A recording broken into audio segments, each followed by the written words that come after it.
Welcome back to Deadly Dames, and this is just going to be a quick video going over some of the Steelbooks which I've managed to pick up this week.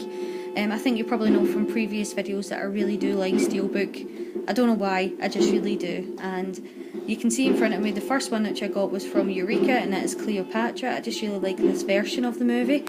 Eureka's a fantastic company and they release a lot of sort of older masterpieces, is the easiest way to put it. So they are called Eureka's Masters of Cinema, and they're called that for a reason. And then again from them I managed to get The Lost Weekend. I love Billy Wilder. I've seen a lot of his films. You probably heard of most of them. So Some Like It Hot, Sunset Boulevard, and my ultimate favourite film noir of all time, which is Double Indemnity, which is a movie, if you've never seen it, I would go and recommend that you go and watch it now. It's also been released from Eureka Masters of Cinema, and you can get it on Steelbook as well. So if you are looking for it, you're not going to get a better version which has been released than the one that Eureka's done. And then we have Alfred Hitchcock, Lifeboat again. Big fan of Alfred Hitchcock. Had never seen this one released from, so when I seen it on Steelbook I just had to pick it up. Then we've got The Woman, which is a Lucky McGee movie. If you've never seen anything from Lucky McGee, I would highly recommend that you start with The Woman or May. May is also a really good movie, but The Woman's sort of a sequel of the movie Offspring, but it is a standalone movie, so you don't really need to see The Offspring to know what's happening with The Woman.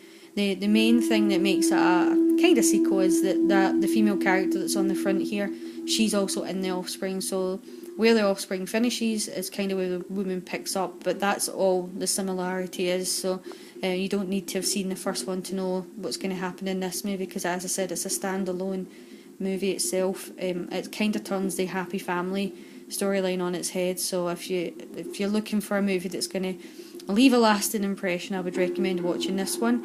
I've owned this movie for a long time and didn't know there was a steelbook of it, so when I seen it for sale online I just had to buy it. It was only £2, so I definitely had to buy it. Then The Hateful Eight, Quentin Tarantino, really good movie. It is a long film, it's a bit of a slow burn, it takes its time getting started, but it is worth it, so stick with it for that ending. The ending's just amazing. That is all I'm going to say. The characters are great in this, the dialogue's great, but I'm not saying anything else to do with the storyline because I'll give it away. But when I went into HMV when this was released, it was an extra £5 for the Steelbook, and I just thought, well, bugger it, why not? Really like Quentin Tarantino, really like Steelbooks, really like The Hateful Eight, so £5, had to get it. So just £5 extra, should I say, I just had to get it.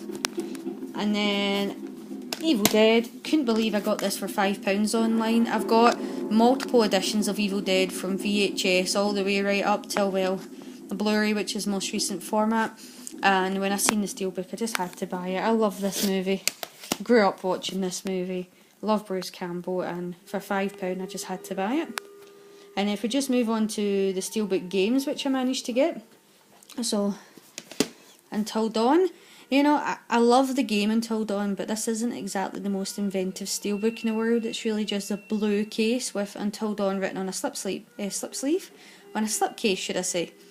It's very difficult to get. I'm not sure why. I think it's just because the movie's so popular, and it is a really, really good game. But most of the times I see this, it actually doesn't have the sleeve with it, and I think, well, what's the point? Because it's just a blue case and you're not going to know what it is. So I was really glad to find it intact, and it's actually in pretty good condition. So Until Dawn. And then the last one is, and it's kind of old school, and it's Gears of War 2. This one actually didn't come with the slipcase that it should have had, but it's still pretty good. You can see it's got the guns on it and Gears of War 2 on the side. Only paid £3 for it, so I'm not going to complain too much when it was that cheap. But that's us, that's the Steelbook update. So until next time, hopefully you'll like the video and subscribe. Thanks.